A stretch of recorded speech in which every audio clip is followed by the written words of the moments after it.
You open the fridge and pull out the bacon you bought less than a week ago. The edges have turned a tired gray. When the seal peels back, there's a faint sour note, something that doesn't feel like food anymore. By day 7, it's slick, and you toss it with that quiet annoyance. Why does something so ordinary spoil so fast? Now rewind to 1547. In a cold alpine cellar in Austria, a farmer salted a pig, smoked it gently with beechwood, and hung the meat in the dark like a winter plan. 16 months later, his family sliced into that ham on Easter morning. And it was not only safe, it was better. So what changed? Not the animal, not the salt, just the way we decided meat should live and die. Let's get into it right here on Secrets of Simple Things.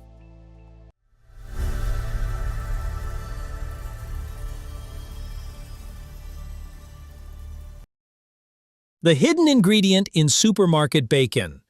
Modern bacon looks calm and controlled, pink, soft, sealed under plastic, protected by refrigeration. But refrigeration isn't preservation. It only slows time.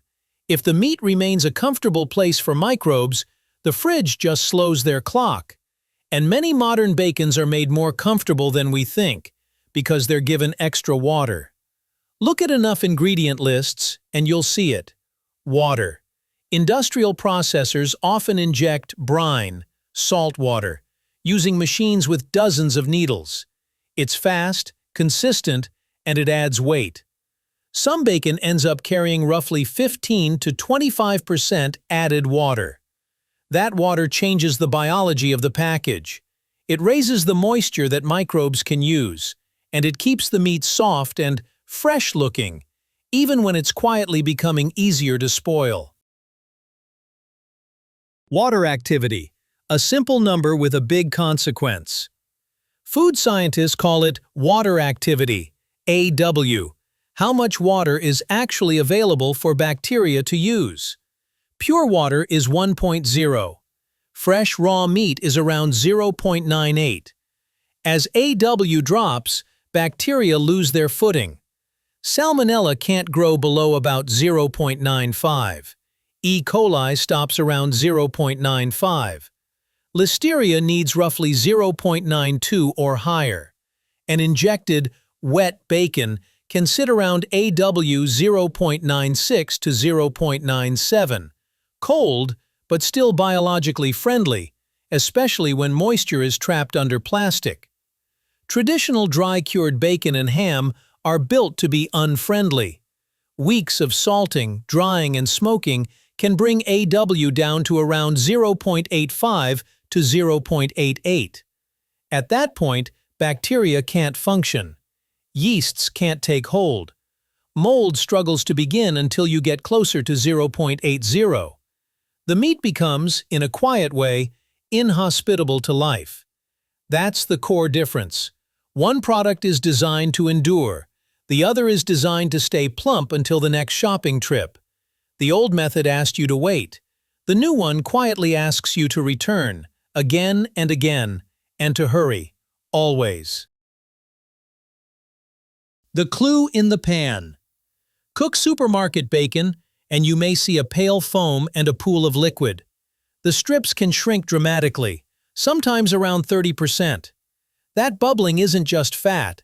Much of it is added water leaving the meat, carrying dissolved proteins with it.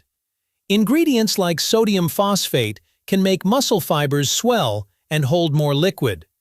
The bacon looks generous in the package, but heat exposes the trade. Before it crisps, it often boils in its own released brine. And notice what's missing. Many modern products rely on refrigeration and packaging, then add smoke, mainly as flavor, sometimes as liquid smoke, without building the old protective barriers. No deep drying, no true pellicle, no strong phenolic shield, no meaningful pH shift, just cold air, plastic, and a short deadline. 1547. Salt as strategy. In that alpine smokehouse, The farmer cut the pig into large slabs, hams, bellies, shoulders, then packed every surface in coarse salt while the meat was still warm. Osmosis began immediately.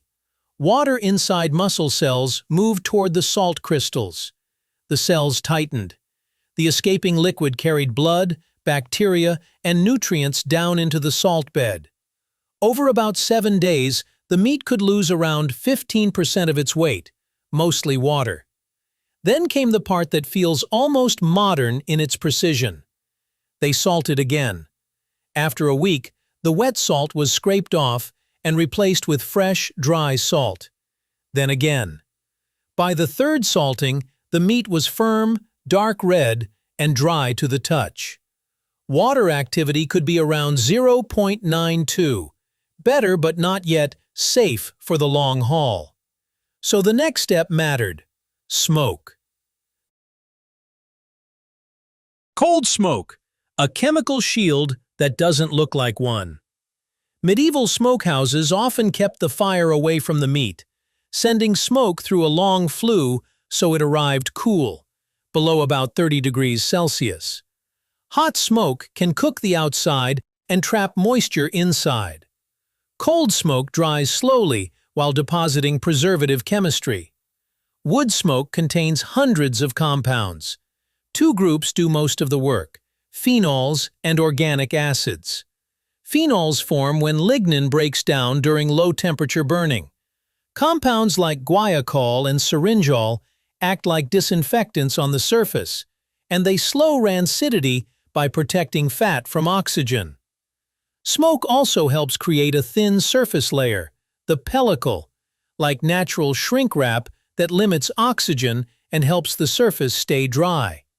Organic acids like acetic and propionic acid lower the surface pH to around 5.0. Many pathogens prefer near-neutral conditions. These acids can also slip into bacterial cells. Once inside, they release hydrogen ions, forcing the bacteria to spend energy pumping them out until it fails. Salt pulls the water away. Smoke changes the surface chemistry. Acid changes the surface climate. Each step is a hurdle. Together, they become a fortress. The fortress principle, the hurdle effect. Modern science calls this stacking of barriers the hurdle effect. Salt lowers awe. Drying removes more moisture. Smoke adds antiseptic and anti-rancid compounds, and acid shifts pH. No single wall is perfect, but together they are hard to cross. After roughly 6 weeks of cold smoking, a ham might be hard and dark on the outside, and down 25 to 30% of its original weight. Wrapped in cloth and hung in a cool, dry cellar, sometimes with herbs like thyme, it could sit for a year, then slice cleanly into a deep red interior. This wasn't rare. Monasteries in Germany kept records of hams stored for about 18 months without spoilage. Ships crossing the Atlantic in the 1600s carried barrels of salt pork that stayed edible for around 6 months at sea. In 1841, a food inspector in Belfast examined hams imported from Westphalia and noted that after 12 months in a dry cellar, they were superior in flavor and preservation to local products. The method worked because it didn't fight decay with one heroic trick. It removed what decay needs: available water, oxygen, and a comfortable pH. Why we moved on. If the old method was so resilient, why did it fade? 3 reasons: speed, cost, and the cold chain. After World War II, demand surged. Traditional curing took 6 to 8 weeks, too slow for industrial scale. In the 1950s, brine injection became standard. Instead of waiting for salt to diffuse inward over weeks, machines could force it in within seconds. With something like a 40-needle injector, an entire ham could be treated in under a minute. Injection also changed the economics. Dry curing loses weight as water leaves, often around 25%. Injection can add weight. A 10-pound ham can become 11 or 12 pounds overnight as muscle fibers hold brine like a sponge. Then came the label shift. In the 1970s, consumers worried about nitrites. But nitrites help prevent botulism and create the pink color people expect. So many products rerouted the chemistry through celery powder. Nitrates from celery converted by bacteria into nitrites inside the meat. The compound is the same. The label can feel different, allowing words like uncured. Finally, refrigeration became cheap and universal. The cold chain made wet, fast products workable. Preservation stopped being insurance and became a preference. What you can do now. You have 3 practical options. Find the real thing, recognize the shortcuts, or cure carefully at home. First, buying. Look for country ham or dry cured. Wet cured usually means soaked or injected. If the ingredients say water added, that's your sign. Real dry cured products are often firmer and darker, and usually cost more, because you're paying for time and for the weight that disappeared as water. Second, recognition. If bacon releases lots of pale liquid or foams in the pan, it was likely injected. If it shrinks by more than about 10%, it was probably pumped with water. If it says uncured but lists celery powder, remember the nitrate to nitrite conversion. Third, curing at home. Only if you treat it as a careful process, not a shortcut. Weigh a pork belly. Use about 2% of its weight in salt. Many home methods also use curing salt. Prague powder number 1, pink salt, because it contains sodium nitrite and helps prevent botulism during curing. Rub the mixture over the meat, refrigerate it, and every 2 days, flip it and drain liquid. After about 7 days, rinse and pat dry. Then let it dry. Hang it in a cool, dry space, about 50 to 60 degrees Fahrenheit, for 2 to 4 weeks, until it has lost roughly 15 to 20% of its weight and feels firm. If you smoke it, keep it cold, 8 to 12 hours with hardwood like oak or hickory under about 80 degrees Fahrenheit. Done right, it can last months in the refrigerator and far longer than the soft, wet strips we're used to. Convenience and resilience. The medieval farmer wasn't chasing nostalgia. He was building food that could survive winter, war, and distance. He understood what we now explain with numbers. Water is the enemy of long keeping. Smoke is more than flavor, and time can be an ingredient. We didn't become less intelligent. We just built a system where electricity and logistics do the work that salt and smoke once did. Most days it holds. But it's a different kind of safety, one that depends on everything continuing to run. And that's why opening a package on day 6 can feel like a small betrayal.